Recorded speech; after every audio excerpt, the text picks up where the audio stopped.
سورہ کہف میں حضرت موسیٰ اور خضر علیہ الصلاۃ والسلام کا۔ صحیح بخاری میں اس کی تفصیل ہے، قرآن میں جو واقعہ ہے اس کی وجہ کیا بنی، وہ وجہ بخاری میں لکھی ہوئی ہے۔ حضرت عبداللہ بن مسعود فرماتے ہیں کہ ایک نبی صلی اللہ علیہ وسلم نے فرمایا کہ حضرت موسیٰ علیہ السلام سے ایک دفعہ لوگوں نے پوچھا کہ اس وقت دنیا میں سب سے بڑا عالم کون ہے؟ موسیٰ علیہ السلام نے فرمایا میں، اور بات بالکل درست بھی تھی، پیغمبر سے بڑا تو دنیا میں کوئی نہیں ہوتا، لیکن اللہ کو آپ کا یہ انداز پسند نہیں آیا۔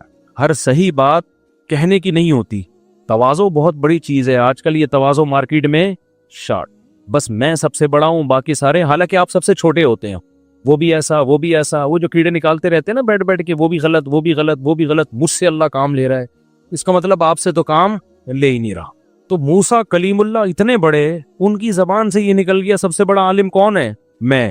بات صحیح تھی لیکن اللہ کی طرف پھیرنا چاہیے تھا، تو اللہ نے آپ کو تنبیہ کی، فرمایا موسیٰ جو کچھ علوم میں نے دوسروں کو بھی دیے ہیں جو آپ کو نہیں دیے، تو جاؤ آپ ایک بندے ہیں ہمارے فلاں جگہ پہ، سفر کر کے چلے جاؤ، وہاں ایک بندے سے آپ ملاقات کرو تو آپ کو پتہ چلے گا کہ کچھ چیزیں اللہ نے ان کو ایسی دی ہیں جو آپ کو بولو نا نہیں۔ حضرت موسیٰ علیہ السلام اپنے خادم کو لے کے چلے گئے، اور اللہ نے بتایا کہ اس کی نشانی ہے کہ مچھلی ٹفن سے نکل کے سمندر میں زندہ ہو کے چلی جائے گی، کچھ نشانی بتائی کہ کچھ ایسا ہوگا۔ اب جب یہ وہاں پہنچے ہیں تو کہیں ایک جگہ کنارے پہ آرام کیا تو وہ مچھلی نکل کے زندہ ہو کے سرنگ بنا کے چلی گئی۔ اب جو ان کے خادم تھے نا وہ بھول گئے کہ ایسا ہوا ہے، اور صبح اٹھ کے پھر یہ آگے چلے، چلتے چلتے تھک گئے۔ حضرت موسیٰ علیہ السلام نے فرمایا آتینا غداءنا لقد لقینا من سفرنا ھذا نصبا، لاؤ بھائی دوپہر کا کھانا لے کر آؤ، اس سفر میں تو ہمیں بڑی تھکاوٹ ہو گئی ہے۔ پیغمبروں نے ناشتے نہیں کیے کبھی بھی، غدا کہتے ہیں 11 بجے کا کھانا، عربوں میں عادت تھی کہ 11 بجے کھانا کھاتے تھے دوپہر کا، پھر قیلولہ کر کے آرام کرتے اور رات کا کھانا مغرب کے بعد کھاتے۔ یہ تمام صحابہ پیغمبروں کی سنت ہے۔ ناشتے کا لفظ قدیم عربی میں آپ کو ملے گا ہی نہیں۔ ناشتہ جو ہے نا گوروں نے انٹروڈیوس کروایا، یہ گوروں نے تعارف کروایا اس کا، سمجھتے نہیں ہو بات؟ یہ 2 ٹائم کھاتے تھے، اور گوروں نے صرف ناشتہ نہیں، گوروں نے ایسے کھانے ہمیں متعارف کروائے ہیں کہ ان سے ہماری صحتوں کی ایسی کی تیسے۔ مسلمان روٹی کھاتا تھا، گورے کے آنے کے بعد ڈبل روٹی کھا رہا ہے۔ اب بتاؤ روٹی نقصان دہ یا ڈبل روٹی؟ ڈبل روٹی۔ مسلمان روٹی کھاتا تھا، گوروں نے برگر متعارف کروایا، برگر پیزا یہ سب کہاں سے آئی ہیں؟ مسلمان لسی پیتا تھا، وہ واقعہ سنا لسی پیو لسی، اور گوروں نے کیا؟ Cold drink. تو صحتوں کے برباد کرنے میں گوروں کا بہت بڑا دخل ہے۔ وہ الگ بات ہے پھر وہی بتا بھی رہے ہیں کہ یہ نقصان دہ، یہ ٹھیک ہے نا، خود ہی کہہ رہے چھوڑ دو یہ چیزیں، لیکن اب آپ نے ایسا چسکے لگا دیے کہ اب لوگ دنیا چھوڑنے کے لیے تیار ہیں، پیزے چھوڑنے کے لیے تیار نہیں ہیں۔ تو مسلمانوں کی خوراکیں 2 ٹائم ہوتی تھی، وہ شام کو چائے میں ڈبو کے کھانا، سموسے، یہ سب گوروں نے متعارف کروایا، مسلمان نہیں کھا، مسلمان 2 ٹائم۔ ہم نے اپنے بزرگوں کو دیکھا ہے، وہ بتاتے تھے ہم تو ناشتہ جانتے بھی نہیں تھے کیا ہوتا ہے، 11 بجے کھا کے سوئے۔ اچھا گورے میں قیلولہ نہیں ہے، یہ قیلولہ چھڑوایا ہم سے گوروں نے ہے۔ ہندوستان میں، افغانستان میں، ایران میں، پوری دنیا میں جہاں بھی مسلمان آپ کو ملیں گے، قدیم مسلمان سب دوپہر کھانے کے بعد سوتے تھے۔ گوروں نے جب ہندوستان پہ حکومت کی ہے تو قیلولے کا لفظ اور قیلولے کی عادت مارکیٹ سے نکال دی۔ سمجھتے نہیں ہو بات کو؟ تو کچھ چیزیں ہماری وراثت میں تھی، ان کو لے لینا چاہیے۔ خیر اب عادی ہو گئے ناشتے کے، کر لیں آپ، منع نہیں ہے، لیکن پیغمبروں کی ہے۔ تو حضرت موسیٰ علیہ السلام نے فرمایا تھک گئے ہیں، کیا لے آؤ؟ کھانا لے کر آؤ۔ انہوں نے کہا اوڑے وہ مچھلی کھانی تھی، مچھلی تو ڈبکی لگا کے سمندر میں چلی گئی ہے۔ تو حضرت موسیٰ کیا کھا رہے تھے کھانے میں؟ فش۔ پیغمبروں کو اللہ غلط چیزیں بولو نا کیا ہو گئے نہیں کھلاتا۔ ایسا نہیں ہے کہ برگر لے آؤ بھائی، پاپے لے آؤ۔ پیغمبر بڑی سادہ اور اچھی خوراکیں کھاتے ہیں۔ ہمارے نبی کی خوراکیں دیکھ لو نا کیسی صحت والی۔ تو وہ کہا کہ وہ تو فش نکل کے کہاں چلی گئی ہے۔ اچھا جھینگا بھی آپ کو نہیں ملے گا، نہ کسی صحابی سے ملتا ہے کہ جھینگا کھایا ہو کسی نے، نہ کسی تابعی سے ملتا ہے۔ بہرحال اختلافی مسئلہ ہے، لیکن اس میں امام ابو حنیفہ کا جو رائے ہے نا بہت مضبوط ہے کہ سمندر کی صرف مچھلی حلال ہے۔ بہت مضبوط رائے امام صاحب کی، ایک مچھلی کھانے کا ہی تذکرہ ملتا ہے ہمیں۔ اس پہ دلائی میں دے چکا ہوں، ابھی اس کا موقع نہیں ہے۔ تو خیر قرآن میں بھی کہیں نہیں ملتا یہ بات کہتے ہیں قرآن سے ثابت ہے کہ مچھلی کے علاوہ، وہ آیت کا مفہوم کیا ہے میں بیان کر چکا ہوں، بہرحال اختلافی مسئلہ ہے، اس میں شدت جائز نہیں ہے۔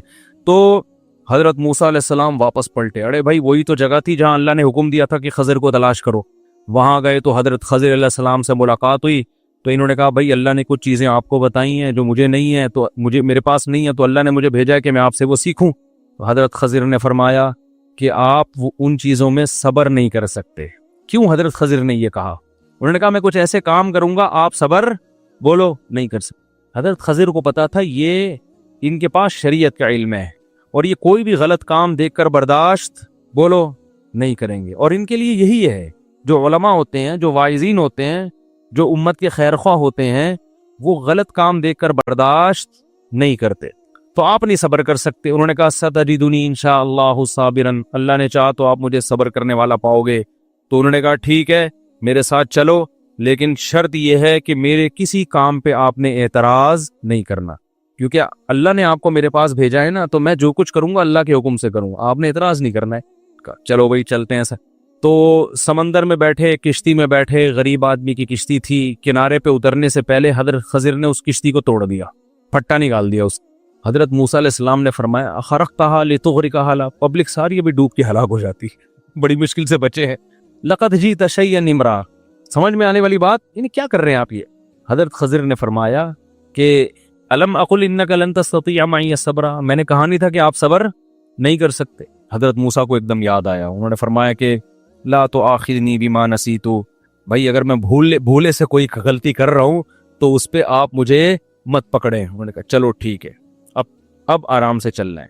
آگے گئے، ایک لڑکا آ رہا تھا، حضرت خضر نے پکڑ کے اس کو مار دیا، یا تو گردن اڑا دی اس کی، یا کس طریقے سے قتل کر دیا اس۔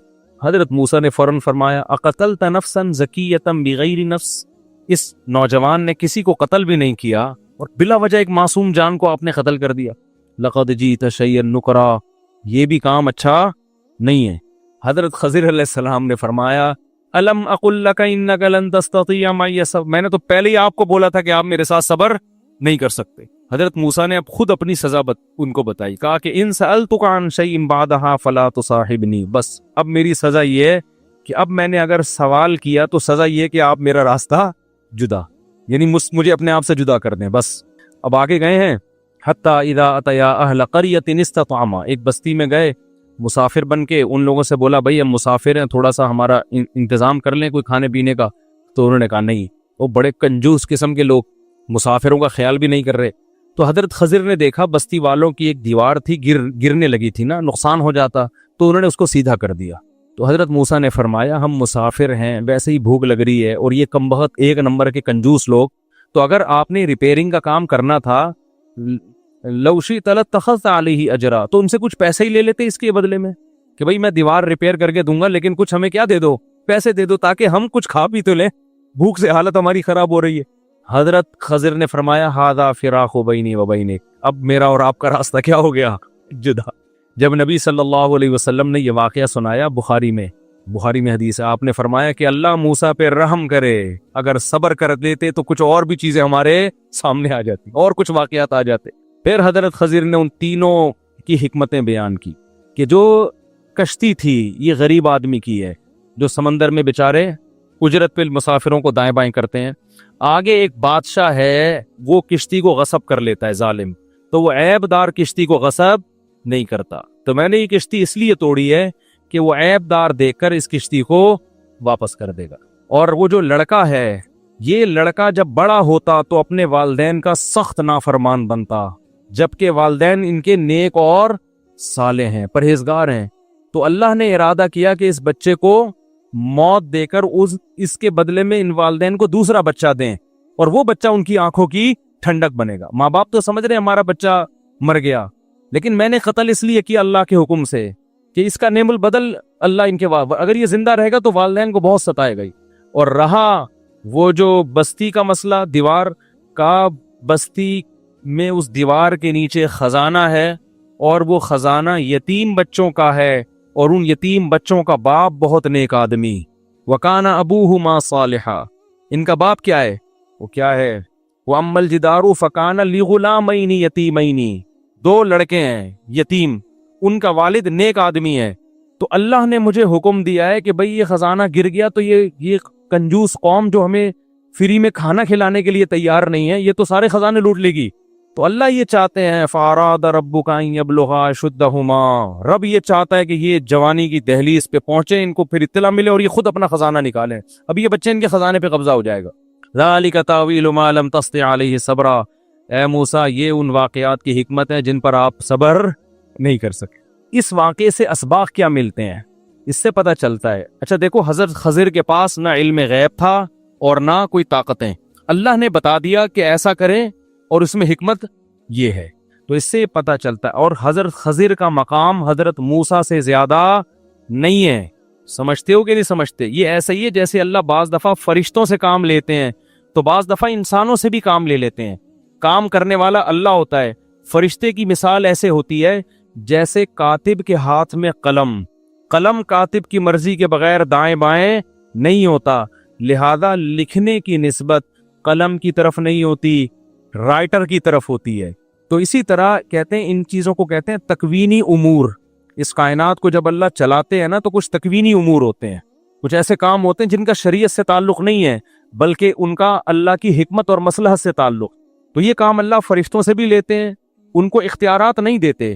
اسی طرح بعض دفعہ اللہ بعض انسانوں سے بھی لیتے ہیں مگر اختیارات ان انسانوں کے پاس نہیں ہوتے، لہذا وہ کام ان انسانوں سے مانگنا جائز نہیں ہے. جیسے ہم فرشتوں سے نہیں مانگتے نا، کیونکہ ہمیں پتہ ہے بارش فرشتہ تھوڑی دے گا، بارش کون دے گا؟ اللہ. ہاں وہ فرشتوں کے ذریعے دے دے. حضرت مریم کو جو بیٹا ملا اس میں جبریل کی قدرت نہیں ہے، قدرت کس کی ہے؟ اللہ کی. تو جبریل تو ایک ذریعہ بنے ہیں، اسی وجہ سے جبریل سے کبھی بھی اولاد نہیں مانگی جاتی. یہ شرک ہے. اب کوئی کہے جبریل آپ نے مریم کو شوہر کے بغیر بیٹا دے دیا تو مجھے بھی، میری تو بیوی بھی ہے، ہم دونوں صحت بھی ہیں، رپورٹیں بھی بالکل کلیئر آ رہی ہیں، سب کوئی بیماری بھی نہیں ہے، تو اے جبریل آپ ہمیں بیٹا دے دیں. تو یہ کیا ہو جائے گا؟ کفر، یہ شرک، کیونکہ جبریل کو بیٹا دینے کا اختیار نہیں ہے. تو اسی طرح خضر علیہ السلام کو بھی یہ اختیارات نہیں تھے بلکہ اللہ نے کسی خاص موقع پہ ان کو بتا دیا کہ یہ کام میں یہ حکمت ہے، آپ یہ کر دیں.